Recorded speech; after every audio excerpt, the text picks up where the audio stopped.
Assalamualaikum warahmatullahi wabarakatuh. Selamat bergabung kembali di Hanafiah Sufi Channel News and Edu.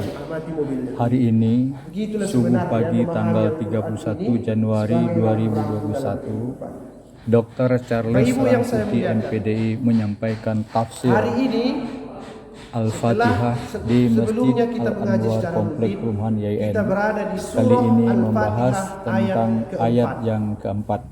Mari kita simak sampai selesai dan jangan lupa like dan subscribe.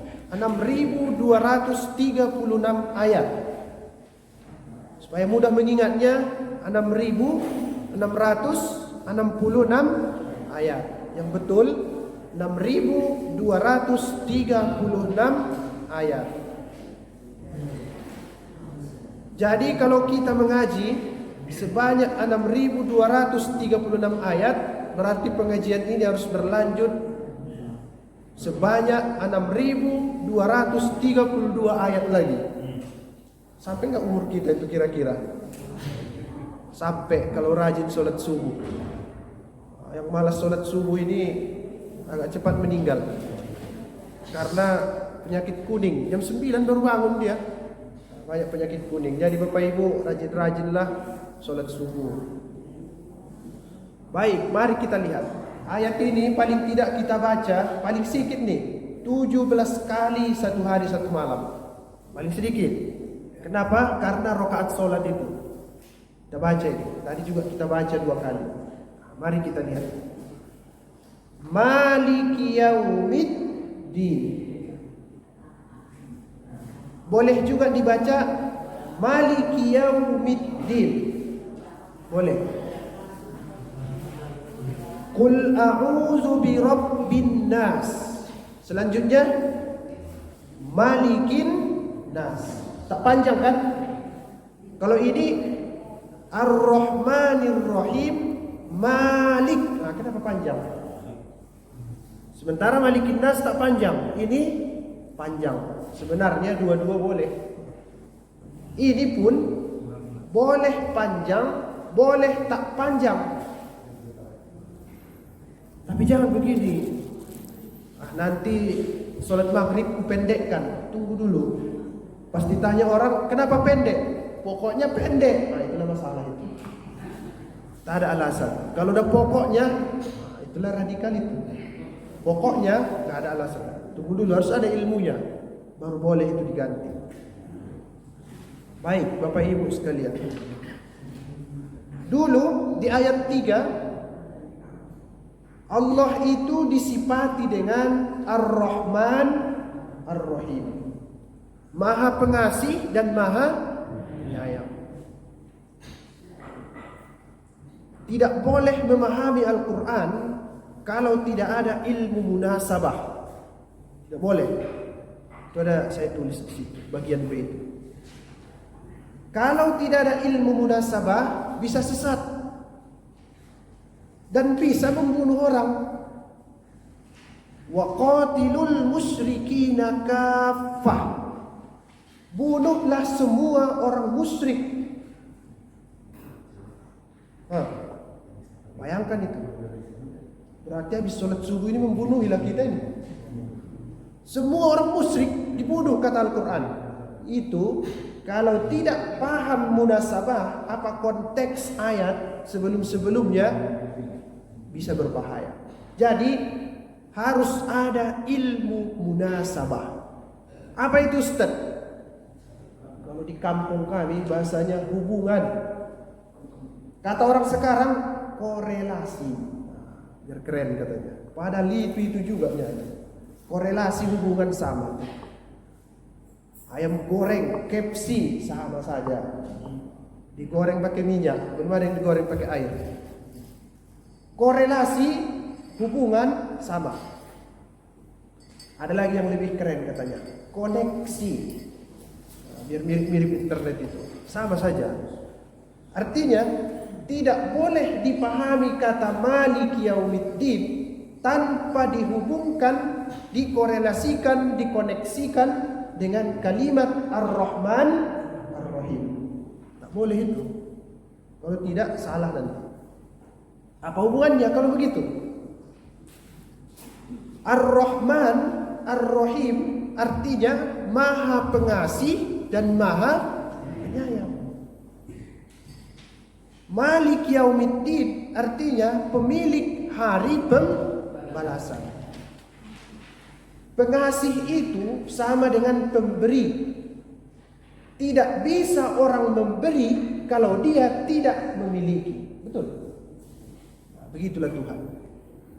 Karena dia Maha Pemberi, dia harus memiliki.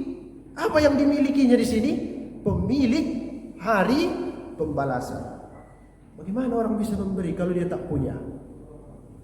Jadi Allah itu adalah Maha Pengasih, Maha Pemberi, dan karena dia Maha Pemberi, dia itu harus memiliki.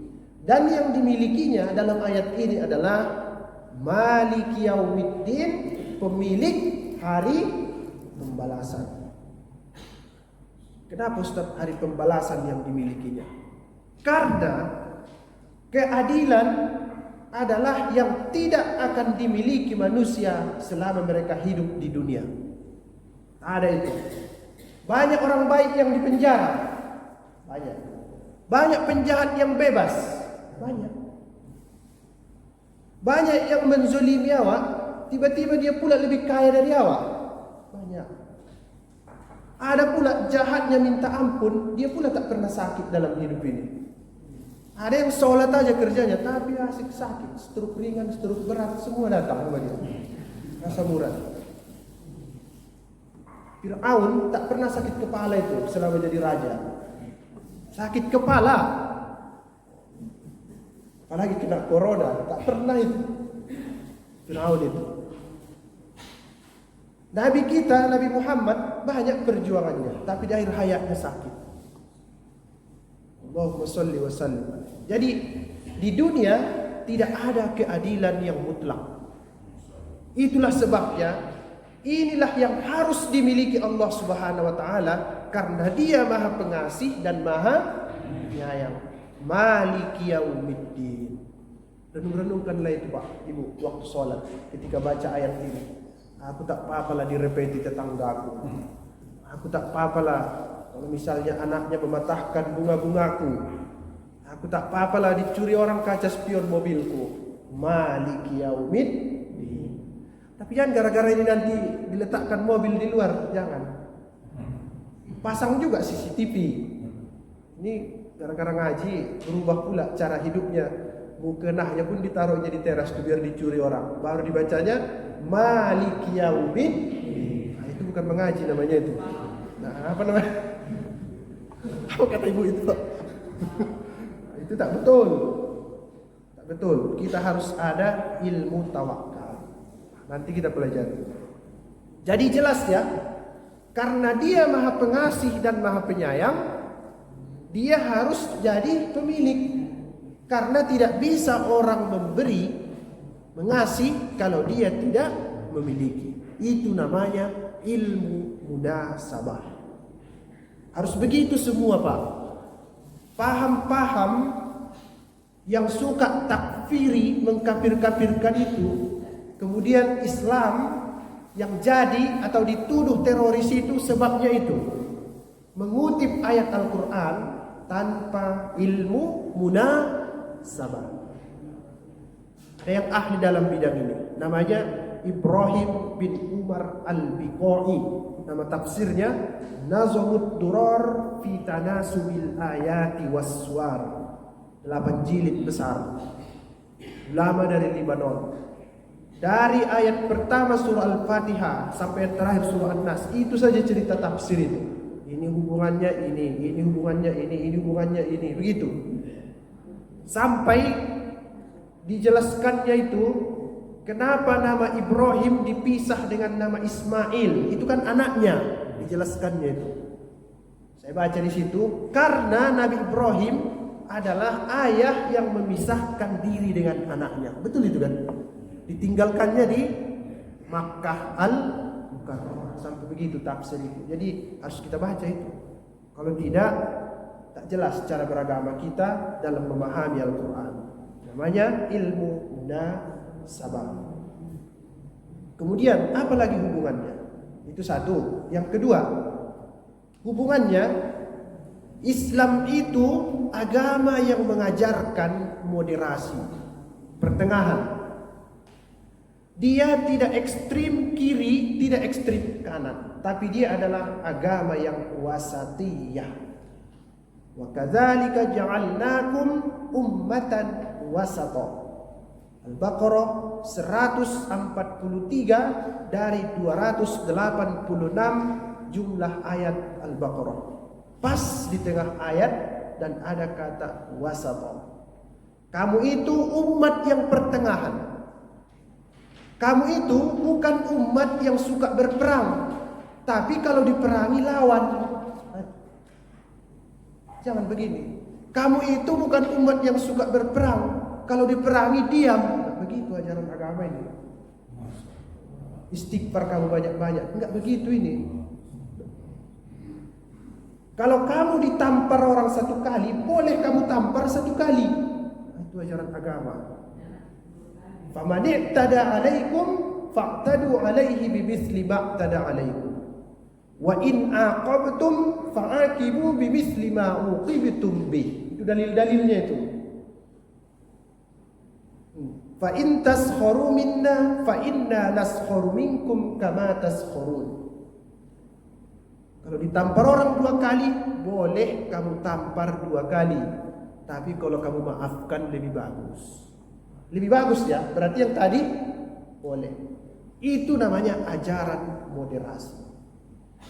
Kamu itu bukan umat yang suka rusuh, tapi kamu itu harus menegakkan amar ma'ruf nahi munkar. Tapi ingat, dalam menegakkan amar ma'ruf nahi munkar, hitung untung rugi. Jangan asal maju. Kalau lebih banyak ruginya terhadap dirimu, jangan dulu maju. Itu namanya berpikir wasatiyah. Pelajaran agama ini. Islam ini begitu. Dia katakan Allah itu Maha Pengasih dan Maha Penyayang. Betul ya? Tapi jangan salah kamu. Dia itu juga bisa membalas. Nah, itu kan moderasi kan? Dia itu Maha Pengasih dan Maha Penyayang. Tapi jangan kamu andalkan itu. Hati-hati kamu. Aku mencuri, Ar-Rahman Ar-Rahim. Tuhan Maha Pengasih, Maha. Aku berzina, Tuhan Ar-Rahman Ar-Rahim, Maha Pengasih. Pasti aku dimaafkan. Kupukul istriku, Ar-Rahman Ar-Rahim, Tuhan pasti maafkan. Oh tunggu, tak bisa begitu. Selain dia Ar-Rahman Ar-Rahim, dia adalah Malik Yaumiddin, pemilik hari pembalasan. Begitu beragama itu Bapak Ibu sekalian. Jangan manja, tapi jangan mau ditakut-takuti. Itu maksudnya itu. Benar dia Maha Pengasih, Maha Penyayang, tapi jangan andalkan, manfaatkan sifat itu. Karena suatu saat dengan sifat kasih sayangnya, dia juga bisa menyiksa. Maliki yaumiddin. Tenang enggak beragama seperti itu? Tenang. Itulah dia Islam yang wasatiyah. Kalau kita pahami di setiap sholat, saya rasa tenang kita dalam hidup ini menghadapi berbagai masalah itu. Apalagi kita mulai ini dari diri kita sendiri. Mulai dari pemimpin sampai dengan rakyat paham akan masalah ini. Memang Tuhan Pengasih Penyayang, tapi saya tak boleh macam-macam dengan sifat kasih sayangnya itu. Karena dia adalah pemilik hari pembalasan, berimbangnya. Itu disebut dengan istilah Yusuf Qaradawi itu, agama itu adalah tabsyir bukan tanfir. Atau juga at-targhib wat-tarhib. Manusia itu harus diiming-imingi tapi juga harus ditakut-takuti. Begitu supaya tenang. Anak kalau selalu dipuji lama-lama rusak. Tapi kalau selalu juga dimaki rusak juga. Berimbang. Hari ini tegas, besok lembut. Harus begitu. Itu namanya wasatiyah dalam beragama. Moderasi kata orang sekarang. Jadi itulah sebenarnya ajaran Al-Quran Bapak Ibu sekalian selalu mengarah kepada yang pertengahan. Baik, itu namanya munasabah. Sekarang kita lihat Malik. Karena ada 3 kosakata tadi. Malik, Yaum, dan Ad-Din. Apa maksudnya? 3 kosakata yang dipilih oleh Allah itu. Ini Bapak Ibu, kalau Allah memilih kosakata, itu bukan sembarangan itu. Itu sudah dikaji oleh pakar-pakar Al-Quran. Setiap kosakata yang dipilih Al-Quran, biarpun terulang 100 kali dalam Al-Quran, semua maknanya beda. Beda itu. Karena pemilihan kosakata itu bukan kebetulan, tapi dipilih Tuhan langsung. Nabi Muhammad pun tak boleh mengubah itu. Biarpun Nabi tak suka, harus dibacakannya. Walaupun ada ayat yang mengkritik Nabi, harus dibaca Nabi. Itu namanya autentisitas Al-Quran. Ada rupanya ayat itu menegur Nabi? Ada. Kalau kita sekarang merasa kita sembunyikan itu, Pak. Nah, ini sama aku ini katanya. Tak usah aku baca ini. Kalau Nabi tak, oh ini ayat ini menegur aku ini. Abasa wa tawalla. Cemberut Nabi itu. Dibacakan Nabi itu sama sahabat. Artinya tidak ada yang punya hak prerogatif mengubah kosakata Al-Quran, termasuk Nabi Muhammad SAW. Ini murni dari Allah. Nah, sekarang kita lihat dulu satu kosakata yang dipilih Allah itu. Malik. Ini sering kita dengar kata-kata ini. Mungkin nama-nama saudara kita pun ada yang begini. Ada Malik ya Pak ya. Rumah sakitnya itu lagi viral ya kan? Karena kita berobat di sana. Kata Malik, kalau ditemukan dalam Al-Quran, artinya ada 2. Satu pemilik, satu raja. Satu raja. Pemilik belum tentu seorang raja. Betul ya? Pemilik belum tentu seorang raja. Tapi kalau dia raja, bisa memiliki apapun yang dimauinya di daerah kekuasaannya. Begitu raja. Bahkan ada yang istrinya sampai 100. Itulah hebatnya raja. Allah itu dia pemilik dan dia raja. Manusia tak bisa memadukan ini dua-dua. Paling tidak dia akan dikudeta orang kalau terus-terusan. Allah itu dia pemilik dan dia juga raja. Mana dalilnya? Itu yang sering kita baca. Qulillahumma malikal mulki. Kita ulang. Qulillahumma malikal mulki. Katakanlah Tuhan yang pemilik kerajaan. Nah, itu kan? Allah itu pemilik dan juga sekaligus raja. Nah, ini yang saya sebut tadi. Kalau kita baca dengan Malik kan tadi Qul a'udzu birabbin nas, Malikin nas. Tidak panjang dia. Tidak panjang. Artinya itu adalah raja. Tapi kalau dibaca dia panjang, Maliki Yaumiddin. Artinya itu adalah pemilik. Makanya terjemahannya ini adalah pemilik hari pembalasan. Jadi boleh nggak dibalik? Boleh. Kenapa boleh? Alasannya tadi, Allah itu bukan hanya raja, bukan hanya pemilik, tapi dia adalah pemilik, raja dan pemilik. Tapi Bapak Ibu, kalau masyarakat kita belum terbiasa, jangan diganti. Pas imam jangan diganti. Baca aja seperti biasa.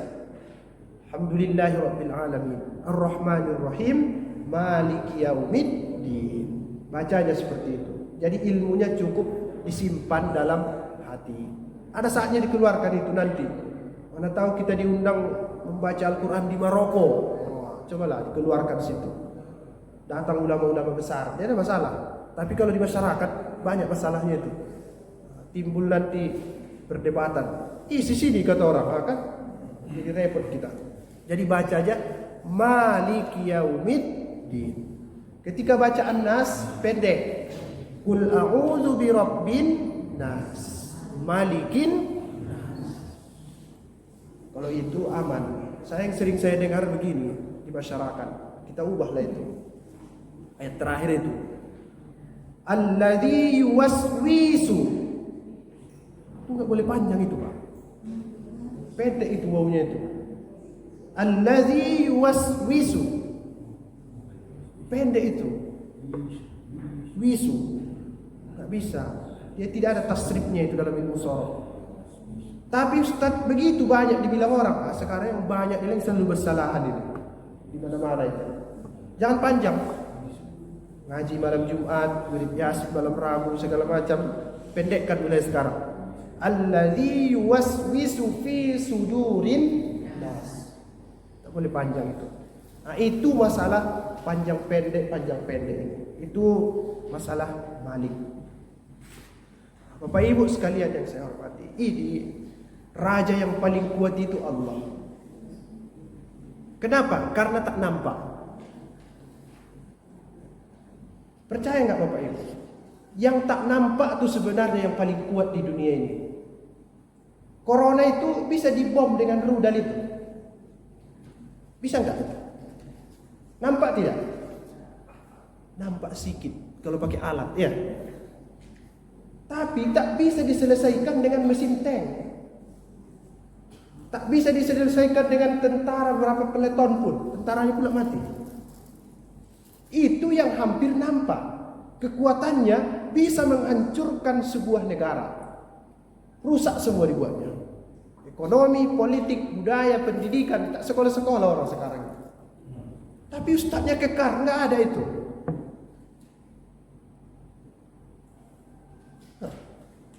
Aparat negara kita pun mewajibkan masker semuanya. Padahal kuat kan, dilatih setiap hari. Aparat negara punya senjata ini segala macam. Tak bisa dilawannya yang hampir tak nampak tuh. Apalagi yang tak nampak sama sekali. Siapa itu? Allah Subhanahu wa taala. Jadi sebenarnya kalau kita serius merenungkan hidup ini, yang besar-besar itu tak ada kekuatannya itu. Cuma kita kadang tak serius. Itu saja masalahnya. Asal sudah kekar ototnya, itulah yang kuat. Padahal pas bicara melambai dia. Hai katanya. Ada yang begitu. Jadi mulai sekarang Bapak Ibu, mari kita ubah cara berpikir bahwa Allah itu raja dan pemilik yang tak nampak dan kekuatannya luar biasa. Dialah yang mengendalikan alam raya ini. Kalau tak dikendalikannya, habis kita ini semua. Coba misalnya digesernya sedikit matahari itu ke dunia ini supaya lebih panas, terbakar kita. Atau ditariknya lebih jauh sedikit, beku dunia ini. Dialah Malik Yaumiddin, pemilik dan raja. Allah Subhanahu wa taala. Sembah dia, datang ke masjid, salat. Karena kalau sudah tiba nanti hari kiamat, tidak ada yang lebih berkuasa selain dia. Wujuhu yawma idzin khashi'ah. Tunduk semua wajah di waktu itu. Diam menghadapi pengadilan Allah. Wa kulluhum atihi yawmal qiyamati farda. Mereka datang sendiri-sendiri mempertanggungjawabkan perbuatannya. Kapan itu? Yaumiddin, hari pembalasan. Yang korupsi dibalas. Hati-hati. Yang bohong dibalas. Hati-hati. Istri yang merepet aja kerja dibalas. Suami yang asik mau poligami aja tapi tak adil, gawat. Hati-hati. Tuh. Tadi ada saya baca itu ayat itu.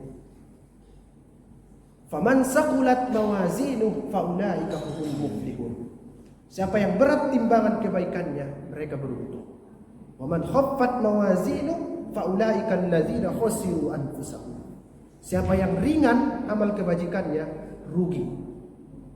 Rugi dia di sana.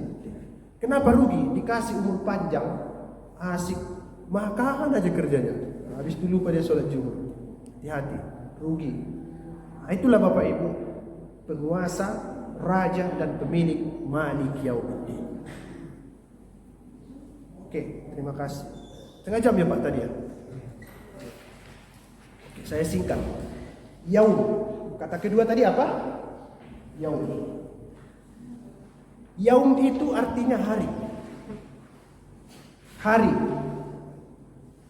Hari itu Bapak Ibu dalam pandangan manusia artinya itu 24 jam. Dia sebut hari itu. Bisa hari itu siang, bisa malam. Makanya disebut orang kapan siang hari, kapan malam hari. Nah, kan hari. Tapi dalam pandangan Al-Quran, yaum itu bisa periode. Misalnya presiden menjabat 5 periode, itu dalam bahasa Al-Quran bisa disebut yaum. Bukan berarti 5 yaum artinya presiden itu menjabat cuma 5 hari, tak begitu maksudnya. Beda dalam bahasa Al-Quran. Saya sering katakan banyak kosakata Al-Quran yang diduga sama dengan bahasa Indonesia, dan itu bisa membuat Al-Quran itu tereduksi. Saya kasih contoh. Kau sirik kali sama aku katanya. Apa artinya? Ini sirik aja di bapak ini katanya. Apa artinya dalam bahasa Indonesia? Iri ya? Iri. Quran syirik, tapi itu maksudnya itu menduakan Tuhan. Ada lagi. Ini bapak ini fitnah aja kerjanya. Apa itu fitnah? Menjelekkan orang kan? Fitnah dalam bahasa Al-Quran bukan itu. Fitnah itu termasuk salah satu siksa Allah. Fitnah. Wattaqu fitnatan la tusibanna alladziina zalamu minkum khassah. Ada juga bala ini semua katanya. Bala dalam bahasa Al-Quran beda dengan bahasa Indonesia. Bala dalam bahasa Al-Quran artinya cobaan untuk mengangkat derajat manusia. Itu bala dalam bahasa Al-Quran. Kalau kita lain, banjir. Pokoknya yang jelek-jelek itu bala dalam bahasa Indonesia. Ini beda juga. Yaum dalam bahasa Indonesia dengan bahasa Al-Quran lain. Lain maknanya. Bisa dia periode. Dan begini Bapak Ibu. Hari dalam pandangan kita tidak sama dengan pandangan Allah. Kita kan hitung hari-hari itu karena kita digelapi 12 jam dan diterangi 12 jam. Coba kita hidup di atas matahari itu. Ada itu gelap terang? Mana ada? Jadi kecil kita ini sebenarnya. Kecil kali. Kalau kita hidup di atas matahari aja, tak ada itu gelap terang. Kita kan karena berputar bumi ini dapat cahaya. Ya, agak kesulut dia sedikit, remang-remang. Jam itu berputar 12 jam. Dalam pandangan Allah itu semua tak ada. Karena dia hidup di atas matahari, meliputi ilmunya, itu maksudnya itu. Segala-galanya tidak terjebak dengan keadaan kita yang kerdil itu, yang sedikit itu. Cuman kata yaum dalam Al-Quran itu terulang sebanyak 365 kali. Berapa hari dalam setahun? Kenapa bisa begitu? Mukjizat Al-Quran. Bayangkan, terjadi satu masalah, turun ayat. Terjadi satu masalah, turun ayat. Tapi pas dikumpulkan kata yaum, pas jumlahnya 365 kali. Jadi jangan main-main dengan Al-Quran ini. Dan jangan hina. Kalau hina, tangkap. Kan begitu kan? Ini betul ini dari Allah Subhanahu wa taala. Masih banyak yang lain. Nanti saya sampaikan sini salah satu mukjizat Al-Quran tentang autentisitasnya. Jadi hari dalam hitungan kita itu satu hari. Sehari dalam hitungan Allah itu bisa jadi 50 ribu tahun dalam perhitungan. Beda kan? Bisa juga di ayat yang lain disebut, sesungguhnya satu hari di sisi Tuhanmu seperti 1000 tahun menurut perhitungan. Saya ulang sekali lagi. 1000 tahun menurut perhitungan kita itu satu hari dalam perhitungan Allah Subhanahu wa taala. Yang mau saya sebut, bagaimana lamanya di akhirat itu nanti. Kalau begitu sebentar dunia ini, jangan tertipu bos, itu maksudnya. Jangan tertipu. Berapa umur kita rupanya? Ada yang 100 tahun di jamaah ini. Jangankan 50 ribu. Jangankan 1000, 100 pun mungkin. Tidak ada di sini yang 100 kayaknya. Jadi maksudnya, jangan gara-gara harta ini kita abaikan ini. Hari-hari yang 50.000, 1000 segala macam itu. Jadi Ustaz tak boleh berusaha, boleh. Yang masalah itu dibelokkannya dari tujuan itu dia yang masalah itu. Letakkan itu harta itu di kantong dan letakkan Tuhan dalam hati supaya aman hidup. Jangan dibalik. Ini kan tidak. Semua harta masuk ke hati. Allah dari mana-mana. Bahaya. Kenapa? Karena yang kita duga lama ini ternyata di sisi Allah lebih lama lagi. Ya, kita bayangkan itu. Satu hari di sisi Allah menurut perhitungan kita sama dengan 1000 tahun. Itu yaum dalam bahasa Al-Quran. Relativitas kata orang sekarang. Berbeda ya kan? Yang terakhir Bapak Ibu, ad-din. Terakhir. Ad-din sama dengan kata ad-dain. Ad-din artinya agama. Ad-dain artinya hutang. Semua kata yang ada dalam Al-Quran kalau tersusun dari huruf dal, ya dan nun artinya adalah ada hubungan dua belah pihak yang satu lebih tinggi, satu lebih rendah. Saya ulang. Satu lebih tinggi, satu lebih rendah dalam hubungan dua belah pihak. Itulah agama. Dalam beragama harus ada yang tinggi. Betul? Siapa itu? Allah. Yang rendah manusia. Berhutang juga begitu. Satu yang tinggi, satu yang rendah. Siapa yang tinggi? Yang memberi hutang. Yang rendah? Yang meminjam hutang. Din ad-din. Artinya Bapak Ibu, kita ini manusia ini sebenarnya beragama dan berhutang kepada Allah Subhanahu wa taala. Kenapa berhutang? Coba bayar mata itu. Bayarlah. Siapa yang bisa bayar? Atau bayar oksigen yang dihirup dari tadi malam sampai sekarang? Bayar itu. Tak percaya? Pergi ke rumah sakit satu malam beli oksigen satu tabung. Pagi berapa? Tergantung rumah sakitnya Ustaz. Yang murah aja, tapi coba sebulan di situ. Bengkak juga itu. Bayarlah itu. Siapa yang kasih itu dengan gratis? Patung. Patungnya masih itu. Gimana caranya? Dia pun bingung. Kenapa aku disembah katanya? Bingung dia. Tidak ada yang bisa ngasih itu selain Malik. Siapa tadi? Pemilik dan raja.